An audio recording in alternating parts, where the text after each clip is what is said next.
7. I'm a bait. Might be a kind of a crappy bait, but... Oh my gosh, they actually no shielded. What a psycho. Did we catch a drill run, though? That'd be huge. Please. Oh my gosh, we did! Alright, this is still a little awkward, though, because they can still bait me. Maybe I should have gone for the Dragon Claw. That would probably be the better time to bait. Should we no-shield this? Let's risk it. Oh, let's go!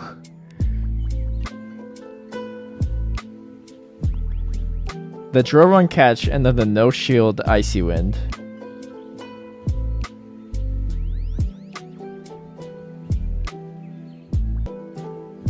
Oh man, this is awkward.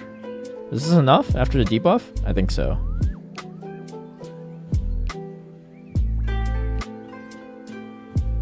Oh. Oh, we're gonna shield. This is... Yikes. Did they double up? I think they doubled up. Please.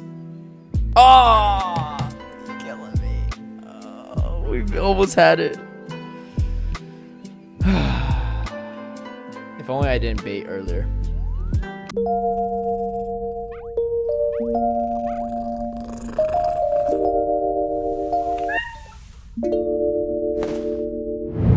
Hey everyone, I hope you're doing well. Today I'm showcasing a team that I used in the last rotation in Great League. I just didn't have a chance to make a video on it, but here are some of my battles. And overall, this team is super fun to use. It's a Shadow Charizard with a Dynamic Punch Medicham and a Spark Lantern. This team will teach you a lot about how to utilize your energy efficiently, charge from priority, and just timing in general. Before we get into the battles, I want to give a big shout out and thank you to all my patrons who've been supporting my content creation. If you'd like private one-on-one coaching, scrims against me, some of my league guides and strategies ahead of time, or even tune into my live stream battles, feel free to sign up through the Patreon link down below. So, like I said, I already hit Legend, but so this is some footage from a couple weeks ago. Unfortunately, I actually lost some of my footage. I had some really great ones. I had a decent amount of losses saved too, but unfortunately that didn't actually end up saving when importing it over to my computer. So, that being said, yeah, this is a pretty solid situation for me, the safe swap. Mana Buzz, I'm going to be in a pretty good position. I did have to spend a shield for the Deoxys, but... that's okay because we have a lot of energy stored on the Charizard. The main thing is knowing your counts is really important with this team because it allows you to throw on charge from priority when it makes sense. And, you know, it's a great example of that. Obviously, I had more than a Thunderbolt, but I want to force their energy at a specific time. And then keeping track of how much energy this Gligar have is very important. Another big part of this team is really just baiting when you need to. Sometimes it's good not to overbait. As you can see right here, I have 2 Blast Burn. There's no reason for me to bait because I could get both of them off and win charging priority there. And you can see just Charizard just steamrolls a lot of team through that. I actually won an entire game with just Charizard alone, but again, I lost that footage, so you're gonna have to take my word on that one. But anyway, Shadow Dragonite lead, swap in the Medicham. Not a great matchup, but one Ice Punch should be enough to do it. So this is one of the downsides for Dynamic Punch Medicham is you get completely walled off by Azumarill. On top of that, you're not really good in the mirror.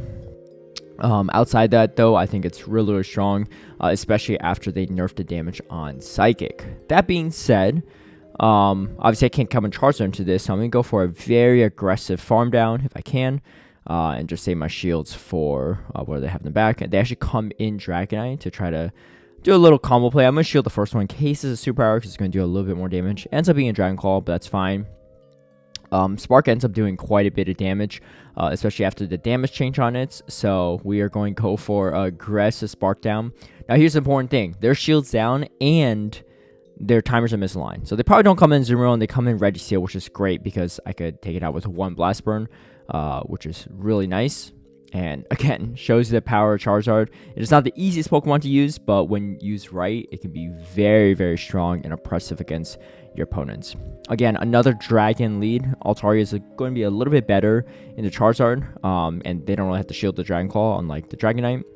So we're down shields and we don't have switch advantage, which is not the best situation, but they do go straight Moonblast. And again, here comes another Azumarill. So how do we play around this? Great question. Well, I'll show you. These teams are quite weak to Alolan Sandslash and Registeel leads, but obviously if they play the odds, they can find some good leads off of it. So they go straight Hydro Pump, which means that they're probably not running Play Rough, which is pretty good for me because that means that I'm going to resist everything that Azumarill throws on my Lantern. Again, you just aggressively farm down with Lantern, and then you throw the Surf. Oh my goodness. All right, Trikes is out of here. So we get a shield from the opponent. Again, they're probably a little bit weak to this Lantern in the back. So we're going to shield, and then our switch timers are misaligned, so I could come in straight away with the Charizard. You know, their timer's going to come up soon, but getting the shield off the Toxstroke is going to be pretty big. And then they come in with the Azumarill again, and we are going to throw a Blast Burn to finish it off. They have a lot of energy on the Toxstroke, but because that energy farmed earlier, we should be fine as long as we survive the Mud Bomb, which we do. I think they might have had close to back-to-back Mud Bombs, but the charging priority is going to take precedence over their second one. Now, this is a pretty tough lead. Pelipper, Mantine, Azumarill are all pretty tough. There is play around them, though. So I'm going to throw a move first and then swap out eventually. I think I swap, yeah. So, again, timing's really important, right? Trying to predict when they're going to throw is going to be huge because catching that resisted move is going to play favorably because they're not only wasting their energy, they're down a shield. So, despite the fact that Pelipper's a huge core breaker for my team, I have some play. Now, obviously, I can't really spend shields because Pelipper just outpaces Medicham and Charizard. So we're going to save all our shields for Charizard, but come away with energy, right? Again, typically speaking, you don't really want to show your third Pokemon this early, but because Charizard has little play into both the Glaring Stunfisk and the Pelipper, coming away with that energy is pretty crucial. And now they throw the Weather Ball. We still have shields. We're going to throw the Dragon Claw. Probably go for a farm down, I think. Yeah, I think that's probably the play. Let's see if we get it. Yeah, so we do get the aggressive farm down. We don't know what the third Pokemon is. I have very low health on Medicham and not so much on the Charizard. And this looks pretty dire, right? Pretty bad. They do shield a Blast Burn, though, so that's pretty nice. My guess is they didn't expect Dynamic Punch, which I guess I think it still does less than Blast Burn, so I think that's probably the right shield call for them. So, Dynamic Punch, though, is going to do a lot more damage than Psychic. They go for the catch attempts. And unfortunately, it didn't really work out, but we end up simultaneously knocking each other out. So, ends up being a tie. I still had a shield remaining, unfortunately, but I think given the lead circumstances, it's, yeah, it could have been worse. All right, again, a tough lead with a tough counter swap. So, how do we deal with this? Well, we get to 2 Thunderbolts, which is pretty huge, and we get a shield, which is very, very nice. All right, and then we're going to again show our Medicham a little bit early. This energy hopefully will do something, but we'll see. My guess is they have a Medicham counter in the back because Lantern's not the best, and Alolan Sandslash is double weak to fighting, so they probably have a strong Medicham counter. And as expected, here it is going to be a Shadow Charizard. And something I didn't notice at the time of this gameplay is that they actually switch locked themselves. So at this point, I'm just going to double shield. But if I come away with 2 Blast Burns, it's fine. I didn't expect to be able to wing attack down, but then I later realized that they actually switch locked themselves. And we have the back-to-back Blast Burn. Their switch timer is not even fully up yet, so we should be able to get both of them off. And again, one of the great, things to keep track of is their energy and knowing when you have to bait versus when you don't have to. So Charizard are really just closing out the entire game there, which is really, really nice. All right, Steelix. Kind of a weird one. The Dragon Tail damage with Breaking Swipe really adds up against even Charizard. Even though he has super effective Blast Burn. So I typically speaking, I actually swap out myself. We do get a Thunderbolt off, but we're debuff, which is very, very unfortunate. And they're also running Power Punch, so that's going to be pretty bad because my guess is they're going to throw boosted Ice Punch or Psychic at my Charizard. We're going to wait out the timer a little bit. Kind of need the Medicham, so I'm going to come in Charizard. Energy on Charizard is fine, but this is a boosted Psychic, so I kind of have to respect it. And they come in Bastion. So ABA Seal, something I've seen quite a bit this season. Don't exactly know who popularized it. It could be out of pocket, I don't know. But either way, we get a shield, which is nice. A lot of Steelix will typically shield because they want to try debuff you for that backhand matchup versus the Bastiodon. They're actually running Psychic Fangs too on top of the Breaking Swipe. Well, this is actually a pretty good spot for me because I had the Dynamic Punch loaded. I just need to chip this a little bit, and the one Dynamic Punch should be enough to knock out. Psychic can't do this. Again, a big reason why I run Dynamic Punch. It's just such a good move in this current meta, in my opinion. So much Lickitung, so much Umbreon, and still plenty of Carbink and Bastion to go around. And it's just going to do way better against all those matchups over the Psychic variant. Try to go for a catch. It's kind of a tough catch because they get the move at your sixth wing attack, and most will overfarm by throw in between when you're throwing that wing attack. So it is a tougher one.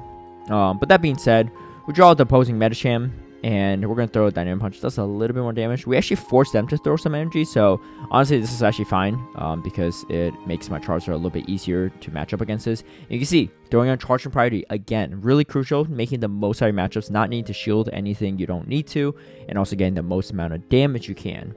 And here comes the Lantern. So a really bad matchup, but we do land a Blast Burn, which is kind of nice. I can't... Was that Water Gun or Spark? I don't know. I think that one was Spark. Obviously, this is going to be a pretty tough situation either way. They end up shielding the Lickitung, though, which is nice. And I'm going to shield potentially Power Whip, which they go straight for, which is perfect. And then we go for another Thunderbolt. My goal here is pretty much try to Spark down. They shield again, though. And at this point, I shield another potential Power Whip. Ends up being a Body Slam. But one key thing to note is that because they threw a Body Slam, this is definitely a Body Slam, which allows me to overfarm. And that's a really key point, right? Yes, they get some additional chip damage, get my last shield, but that allows me to take advantage of that situation. And you can see, oh yeah, so they're running Spark too. That extra energy proved to be vital for this matchup. And then now they're forced to throw because they don't get wing attack down. And this is going to be just a fast move off. Both Spark, and I barely pull it off. But again, these are where the little minute, gameplay things can play a big factor. Again, this is a great team to teach you energy management, but also trying to know your timings and all that stuff. And so right here, I'm going to throw a potential Blast Burn, but I throw the Dragon Claw because I know that I don't want to CMP them. I purposely don't because I know that I don't want to have to shield again. So I catch the Aerial Ace because I know that if they don't throw it, they're going to get hit by another move. So they really want to get the move off, right?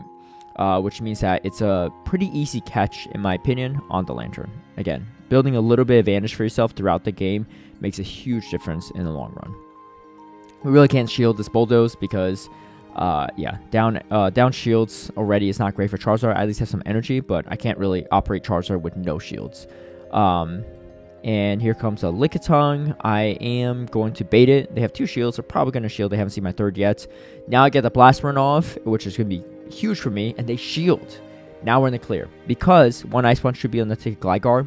I don't want to throw my energy right now. What I want to do is build up to more than enough energy so that in case they go for this combo play, I have the energy to take out this Gligar right away, and I still have energy residual for this Lickitung. And again, Dynamic Punch is the key, in my opinion.